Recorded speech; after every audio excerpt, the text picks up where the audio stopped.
Hello friends, welcome back to my channel. आज मैं आपके लिए न्यू रियल हॉरर स्टोरी लेके हाजिर हूँ जो मेरे भैया के साथ घटी थी। तो चलिए दोस्तों, बिना टाइम वेस्ट किए अपनी रियल हॉरर स्टोरी स्टार्ट करते हैं।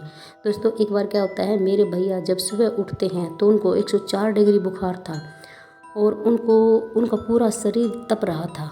और जब मेरे घर वालों ने पूछा कि ऐसा क्या हुआ तुम्हारे साथ कि रात रात में उनको तेज़ बुखार हो गया, तब मेरे भैया ने बताया कि जब वो खेत से घर लौट रहे थे तब वो शमशान घाट तक पहुँचते पहुँचते उनके 12 बज गए। क्योंकि जब भी हम खेत से घर लौटते हैं तो रास्ते में हमारा शमशान घाट पड़ता है, हमें शमशान घाट क्रॉस करके ही आना पड़ता है।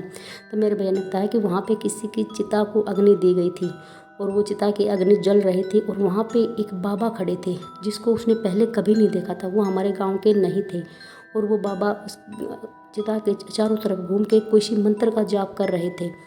तब उसको ये समझ नहीं आ रहा था कि वो किस मंत्र का जाप कर रहे हैं, आखिरकार वो करना क्या चाहते हैं इस चिता के साथ।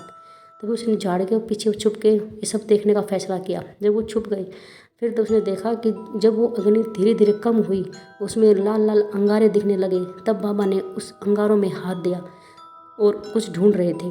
तब मैंने महसूस किया कि बाबा ने मुझे देख लिया है या फिर बाबा को मेरे यहाँ होने का एहसास हो गया था, इसलिए उसने मेरी तरफ देखा और अपने मुंह पर उंगली रख के चुप रहने का इशारा किया।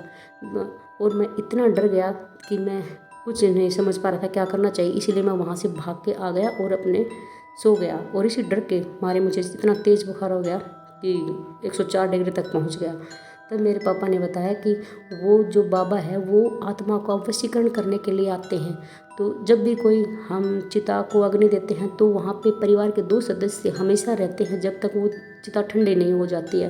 पर जो कल जिस इंसान की मौत हुई उसके घर में कोई नहीं था, वो अकेला था, इसीलिए उसके साथ रहने के लिए कोई नहीं रहा और चिता को सब अकेला छोड़ के वापस आ गए अपने घर।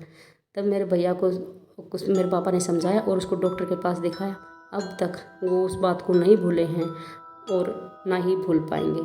तो चलिए दोस्तों, अब बताइए मेरी हॉरर स्टोरी आपको कैसे लगी। Bye and take care.